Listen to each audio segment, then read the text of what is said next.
In 2073, to tackle overpopulation, Earth resorts to extreme measures.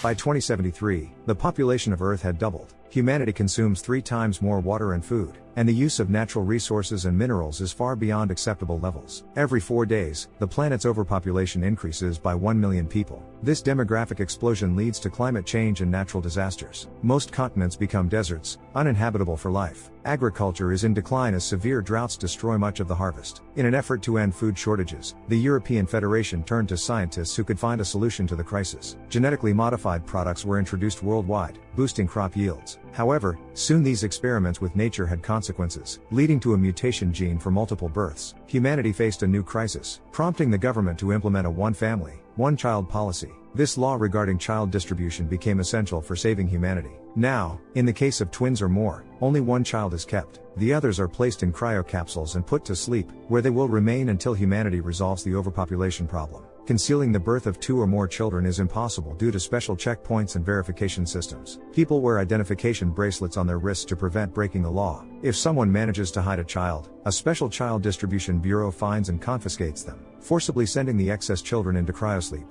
Karen Setman arrives at a maternity ward and learns that his daughter, with whom he has not been in touch for years, did not survive a difficult birth. Unmarried and without a partner, she gave birth to 7 daughters, identical twins, and now the old man must find a way to care for them. He is willing to break the law and keep all his granddaughters, but he must devise a plan to protect them from the Bureau and its strict regulations. He files documents for only one granddaughter named Karen Setman and names the sisters after the days of the week. 7 years later, Terrence keeps the 7 granddaughters hidden at home, not allowing them outside due to the danger. Every day, he focuses on their education so that the sisters are prepared for life in modern society. Considering their different personalities, he asks them to take a test to determine their future professions. They will all have to play the role of Catherine, so it's important that each sister enjoys her work. For their safety, Terrence creates a secret room hidden behind a mirror. Every day, he trains the granddaughters to quickly hide and clean up after themselves. Thanks to this, no one will ever suspect that there are others in the house, as all the beds are hidden in niches and concealed within bookshelves. When the time finally comes for the sisters to go outside for the first time, Terrence crafts 7 identical bracelets. He reminds them of the rules of behavior and the importance of maintaining their shared identity.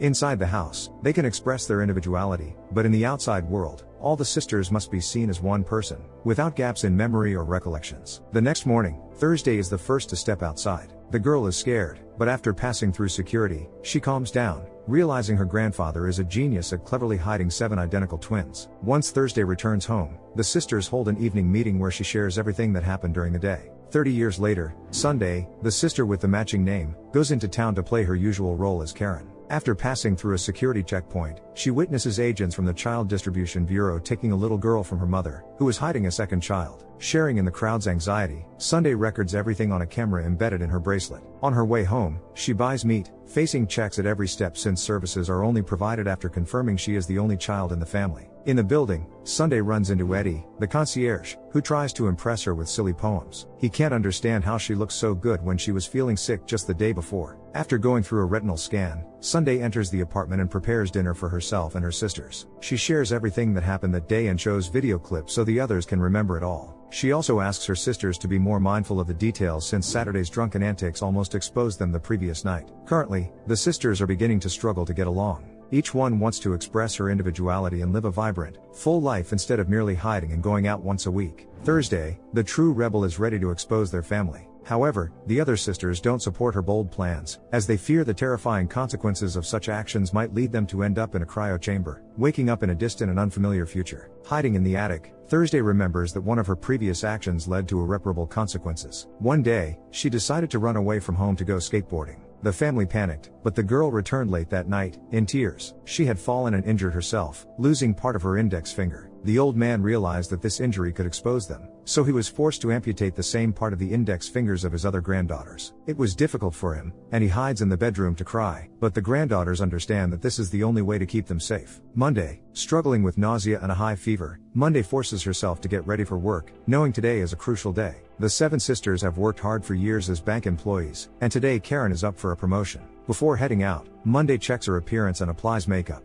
Ignoring Eddie's latest flirtations, she rushes off to work. At the checkpoint, she is briefly detained for questioning, but it turns out to be a mere formality as the guard asks a few routine questions. Upon arriving at work, Monday runs into her colleague Jerry, who is also hoping for the promotion. He warns Karen that he knows her secret and that she may be facing some kind of exposure. In the evening, the other sisters panic, unsure of what happened to Monday since she hasn't returned home. Tuesday, the girls are scared, fearing their sister may have been captured or worse. Friday dismisses that possibility, as agents from the Child Distribution Bureau would have stormed in if that were the case, but that hasn't happened. The signal from Monday's bracelet has disappeared, and Tuesday has no choice but to go to work as if nothing happened. Using makeup and a wig, Tuesday assumes Karen's persona, hoping to uncover her sister's whereabouts. She passes through the checkpoint without issue and then contacts her sisters for further instructions. At the bank, Tuesday checks the information regarding Monday's last activities and discovers that Karen was promoted yesterday and decided to celebrate at her favorite bar. When she arrives, she talks to a waitress who mentions a fight with Jerry, after which Monday was never seen again.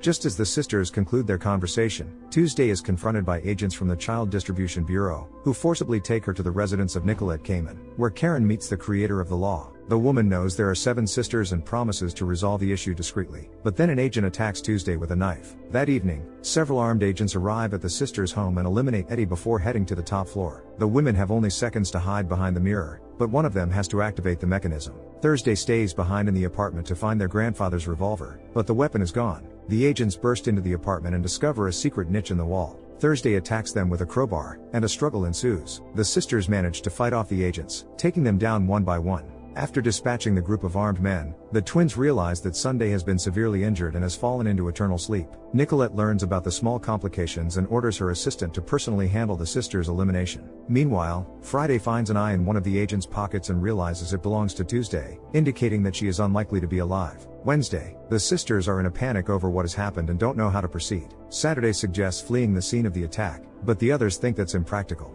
With checkpoints and searches on every street, they would be easy targets. They need to act more cohesively and find out what's going on, so only one of them will go outside again. Wednesday decides to forego her usual Karen persona, as drawing unnecessary attention to herself is not wise. Friday supplies her with a camera to monitor the situation and promises to deal with the agent's weapons, which only activate in their hands. Wednesday heads to Jerry's place to interrogate him and find out what happened on Monday. Brandishing a weapon at her colleague, she learns that Jerry knows a completely different secret. He is unaware of the sisters' existence but has been blackmailing one of them with a dubious contract. Karen made a deal with Nicolette, promising her funding for a campaign. Before Wednesday can gather more information, a hitman eliminates Jerry and attempts to take out another sister. Wednesday manages to hide, but several armed agents enter the apartment. With no chance to escape, she retreats to the bathroom. Waiting for one of the agents to enter, she attacks and kills him. Grabbing his weapon, Wednesday realizes it works on a fingerprint scanner. Detaching a phalanx from her finger and attaching it to her injured digit, she successfully takes down a few more agents. Friday monitors her sister to help her escape the trap but makes a few minor mistakes. As a result, Wednesday falls from a great height into an empty dumpster but continues to try to hide. The homeless assist her, throwing anything they can find at the agents. Nicolette's assistant nearly collides with Wednesday, but the driver swerves at the last moment to avoid an accident. At some point, the sisters have to cut off communication with Wednesday because an agent from the bureau has come to their home. Thursday suggests eliminating him right away, but Saturday opts for a more polite approach to find out why the man has come to see them. Leaving Wednesday without support, Thursday and Friday hide. Saturday meets Adrian and discovers that he is the lover of one of the sisters. The sisters begin to suspect one another, but Saturday has never had a man and isn't familiar with Adrian. Hoping to learn who among them was involved with the agent, Thursday and Friday ask Saturday to spend the night with the man and secretly connect to his bracelet to gain access to the bureau's servers. After Adrian and Saturday leave, Thursday and Friday re-establish contact with Wednesday. They try once again to help their sister escape from the agents, leading her to the roof. Saturday needs to jump to the adjacent building, but at that moment, an agent wounds her and then executes another sister. Thursday and Friday examine the document of the deal they received and are surprised to discover that the money Nicolette wired to Monday was for her to participate in the election campaign and run for parliament, dictating new policies, but she never signed it. Meanwhile, Saturday arrives at Adrian's home, playing the role of Karen, and they make love. During this, she connects to his bracelet, allowing the sisters to access the bureau's internal surveillance cameras. On one of the screens, they spot a sister imprisoned in a cell and suspect it to be Monday. The next morning, Saturday manages to get Adrian talking,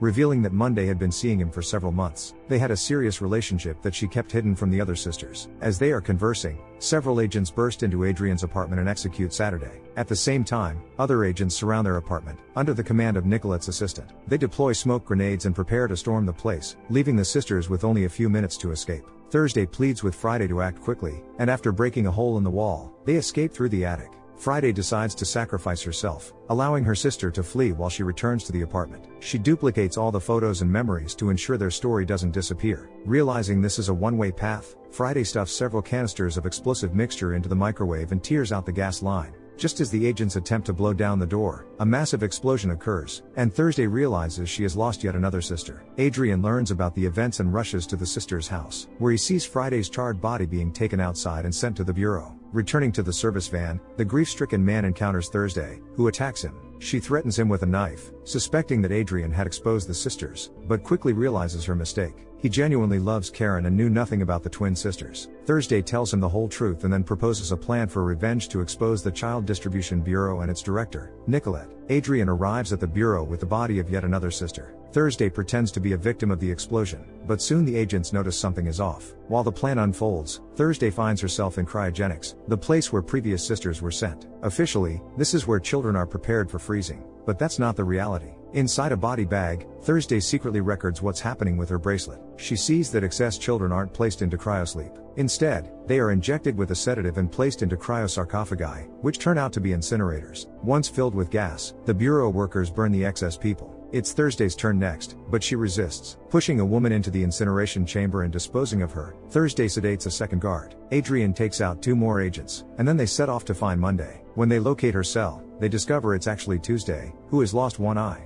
The trio decides to do whatever it takes to expose Nicolette and her election campaign. Meanwhile, Monday meets with Nicolette and signs a contract providing her with funds to participate in the upcoming elections. Thursday uses makeup and a wig to impersonate Karen and blend into the crowd. At the same time, Tuesday and Adrian head to find the bureau's server room to stream the recorded material during the election presentation. Nicolette announces that now every family can have as many children as they want, but it all depends on their financial means. While this is happening, Thursday goes to the restroom and encounters a live and unharmed Monday. She reveals a terrible secret and confesses that she betrayed her sisters because she was born first and believes she is the only real Karen. Thursday tries to convince her sister that family is more important, but Monday is ready to shoot her. A fight ensues between the sisters, during which Thursday shoots her sister before returning to the hall filled with esteemed guests. Tuesday and Adrian hold the line, firing back at the dozens of agents who have trapped them. Connecting to the server and taking control of the presentation, Tuesday launches a video that shows footage of a child being burned. Nicolette nearly faints, realizing she has been exposed and that her campaign is over. She understands that the person before her isn't Monday and, ripping the wig off Thursday, attacks her. A bloodied Monday appears in the hall, intending to shoot her sister. An agent who enters the room suspects it's the wrong sister and shoots her, after which Adrian takes out the shooter. Bleeding, Monday confesses why she did everything.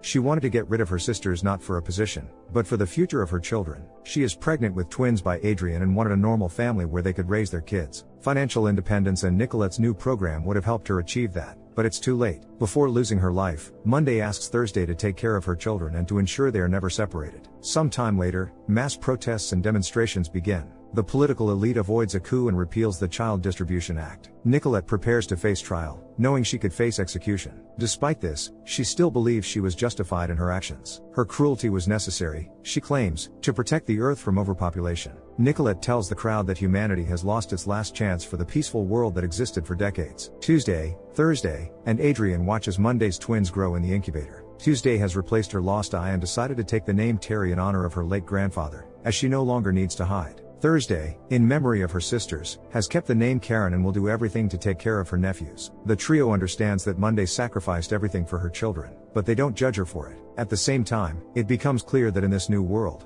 the old order no longer exists, and the vast facility is filled with thousands of newborn babies. How ethical is it to control reproduction and limit personal freedom for the greater good? Can such measures be justified if they are aimed at saving the planet and its resources? Share your thoughts in the comments down below, give a thumbs up, and subscribe to the channel. See you in the next videos.